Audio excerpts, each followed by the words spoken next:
Action Network HQ covers college football like a blanket. And also today, the story involving Oklahoma, Texas, Fox Sports, ESPN, the Big 12, and much more. Brett joins Craig, Paul, and David Smoak. And good afternoon, Brett. We appreciate your time.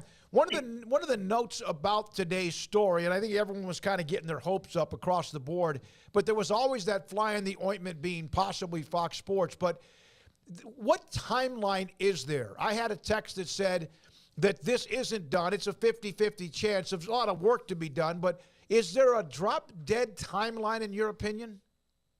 I really don't think there is. I got that from several people that they didn't believe there's a set deadline. I reached out to some sources in the SEC because I said, what's the latest OU and Texas could make their decision if they're going to join in 2024, and they said they really haven't established a set date themselves. And then relayed the fact, which I forgot this, I guess the season that Missouri joined the SEC, I think the decision was made in November, and then they ended up playing the following September, that football season. So, they went as late as November, so that's still, 8-9 months away. I think realistically, though, we're looking at probably a couple of months, to get this thing done. But again, it's a self-imposed deadline. And, the good news is all five parties want this to happen.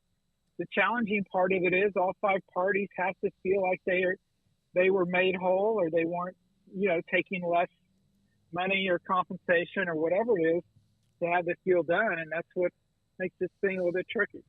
Yeah, Brett, the way I guess, ESPN wins because they're getting them no matter what. So any of the Texas OU money on TV will automatically go to them. Both the conferences win because everybody gets what their conference is going to be sooner and this ends.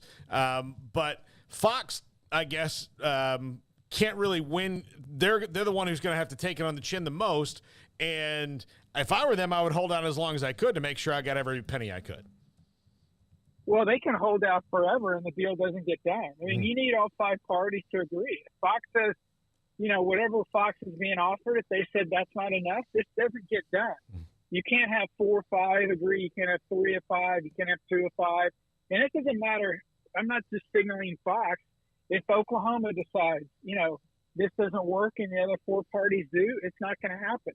If the Big 12 decides it's not going to happen, the other 4 parties were fine with it, it's not going to happen. So I understand, everybody wants to blame somebody, and I guess technically you could blame Fox, but there's no right or wrong answer on what Fox should receive. I mean, they're losing Oklahoma and Texas in 2024 if this happens, and they're losing some high magnitude games. So how should they be compensated with that? There's a number of different ways they've thought about doing it, whether it's play future non-conference games in Big 12 stadiums. But you guys know that the schedule with that, everybody's scheduled out 10 years. That's what I reported in September, that both ADs at OU and OSU told me that Bedlam's done when OU goes to the SEC. It's not they don't want to play anymore. It's because they're both scheduled out for a dozen years. The same as with Texas. So you can't tell Oklahoma and Texas. I mean, I guess you can. Hey, cancel some future non-conference games so you can go play a game, a season at Cincinnati or a Texas Tech or a Baylor or whatever. You may be okay with that. They may not be okay with that, but it's just not that simple. But you're right. Fox is the trickiest one of this whole deal because they're the ones that are, technically losing the most and have to be compensated for what they're losing to agree to go ahead and move forward. But no, it's not like Fox can say, forget it. You can't do enough for us. We're not going to do it. And then everybody's stuck till 2025. So, Brett, 2 summers ago now it was that Brent Zorneman's report comes out, and the world is changed forever as Oklahoma and Texas are now going to be going to the SEC. And then that's led to now what's been over a year of, talk and negotiations and exit talks and all that stuff. Had that not happened, had this all happened on Oklahoma and Texas's timeline, Do you have any idea of how different this would look in terms of their exits and how that all would have unfolded? I don't really think that, the timing of it getting out, I don't really think that would have changed anything because, again, OU and Texas signed a grant of rights, which goes through, June 30th of 2025. So that wouldn't have changed. I mean, maybe if they wouldn't have got out, they could have, gotten things lined up better. But still, ultimately, we would still have these same issues. If they're trying to get out a year early, Fox would have to be compensated. Maybe they could have come up with an agreement with Fox. Maybe they would have had more time to kind of figure out how they would, attack this. But ultimately, I don't really think it would change much at all. Because still, bottom line, they're locked into the conference until June 30th, 2025, unless they come to an agreement to get out early. And obviously, it's not just the Big 12 that has to agree to that, but it's also ESPN and Fox. All right, Brett McMurphy with us. Again, Action Network HQ on the Texas, Oklahoma, Fox, ESPN, Big 12 and all. Brett, did you get any kind of an idea of the reaction? I again, one of the texts I got was not giving up hope that there was a chance, and as long as there's a chance, there's a chance. But did you get any kind of feedback on the reaction? Is everyone just kind of like, okay, or frustrated? I don't think frustrated is the right word. I think they know how challenging this is to get this done. And again, when I reported in December that there was growing momentum for this to happen, all five parties want this to happen with the big if, everybody's financially whole. So I don't think it's necessarily frustration. I think they keep negotiating, they keep moving forward. And now it's almost kind of like they've kind of, I don't want to say hit a brick wall, but it's, there's kind of been some, it's kind of, they're kind of spinning the wheels right now. And so I guess frustration could be a way to put it. Somebody told me this morning, hey, look, this is not officially dead. They don't believe that. They still think this couldn't get worked out. And, who knows, maybe, with some of the stuff getting aired publicly, maybe that makes Fox more eager to negotiate or maybe bend a little bit more than they've been willing to. I don't know. Maybe there's something, ESPN can do to help. Maybe there's something OU, Texas, and the Big 12 can do to help also. I don't know. Again, it's not just simply one aspect of this whole deal. All five of them, have to agree. And by changing something for one of them, it kind of impacts the other four. So it's not simply a do A and B happens. It's, do A, B, C, and D, and then hopefully E happens. Brett, would I be foolish in assuming that, maybe both conferences, but the SEC has a contingency plan like tomorrow morning if we wake up and this is ready to go, or 5 months from now, like you said, the Missouri thing happened in November, they've already got a schedule and a plan ready for when they roll out in 2024? I think they probably have an idea what they want to do, but they have not approved anything as far as 2024. If Oklahoma and Texas come on board, then they certainly will call that meeting, maybe that day, and start figuring that out. But no, it's not like they don't have a schedule template that they're going to pop out the second that OU and Texas announce they're coming in 2024. They still have to go through those motions and figure that out. And, I think ultimately they would end up with 9 games. You would think with a 16-team conference, you want to play 9 conference games. But again, that has not officially happened. There are some in the SEC, the weaker programs, if you will, weaker football programs, you can figure out who they are, prefer to stay at 8, but ultimately I think they would go to 9. But yeah, they don't have they don't already have a pre-printed schedule saying, Oklahoma's playing at Alabama and October 4th in 2024. They got to figure all that out still. Brett, if Fox got out of the way or Fox wasn't the one standing in the way here, any idea on your end of what that, the concessions or the agreements would have looked like between the conference and Oklahoma and Texas in terms of would it have just been a financial penalty? What do you think possibly could have been worked out if there wasn't obviously this TV network that's got the right standing in the way?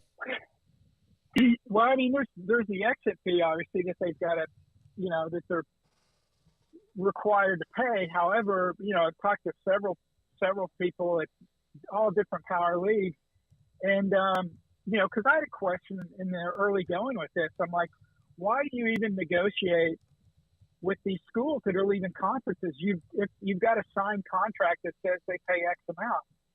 And the answer was, well, if we, tell them to pay that amount and they say, no, we're not going to pay that. We don't feel we should pay that full amount for whatever reason. And then they want to, take legal action.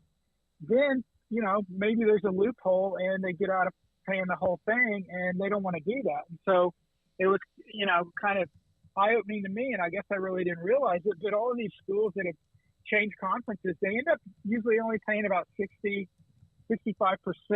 of what it says they should pay in the exit fee. So, you would guess, again, if the Big 12 is kind of doing the same thing that the ACC did when Maryland left, and, other conferences that have made moves recently, I would think would be in that 60% range. But again, OU and Texas also have revenue that's tied into the Big 12 in 2024. So by going to the SEC, what happens to that revenue? Do they, does some of that stay with the Big 12 as part of the exit agreement?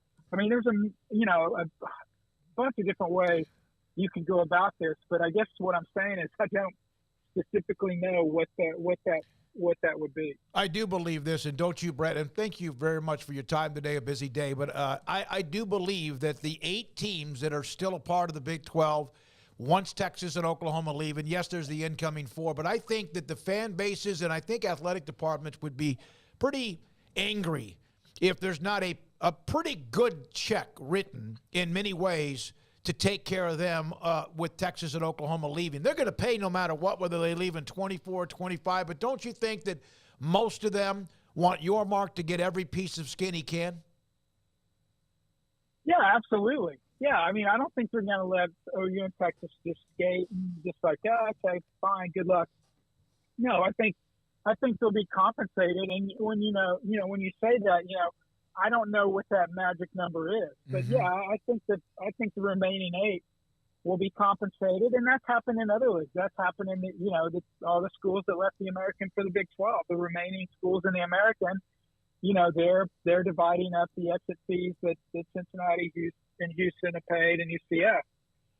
So yeah, I think that would be similar. And I don't necessarily believe or think that the incoming 4 schools would benefit from any of that revenue from what Texas and OU are paying. But yeah, obviously, again, that gets back to what we initially talked to.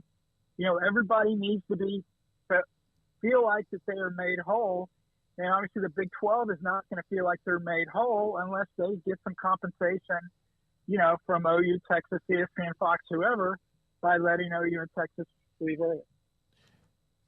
Brett, you know what? College football used to be in the fall, and there were, spring drills, recruiting, national signing day in February. But they're getting pretty close to the NFL, aren't they? With your job and what we try to do as well, that the college football is a 12-month-a-year season now? It really is. It's not as organized as the NFL. The NFL actually regulates when free agents can sign and when you can talk to coaches. And I just think about this, and I'm sure you guys feel the same way. Imagine if colleges would have to announce, we just interviewed Nick Saban for the Colorado job. Think of how the fan bases would melt down the way the NFL does it. We just finished our second interview with Todd Munkin. They're just like, okay, fine. We interviewed him here. Everybody knows about it. Imagine that with college, but no, you're right. It's 365 now, but that's why we love it. And with the transfer portal and the coaching carousel, never ending, who knows, I haven't been online in the past hour, so I don't know if Tommy Reese is headed to Alabama or not. But he is. Yep, he is. Done. Okay, so Harbaugh is, still sniffing around the NFL. So there's always going to be movement, and then realignment, like Neil Young. The original song, it was too wordy, but it was realignment never sleeps. So, it's a crazy song. Brett, thank you very much on a busy day. Appreciate your time and insight. You got it, guys. Thank you. Brett McMurphy, Action Network, at Brett _McMurphy, with us with more of the insight.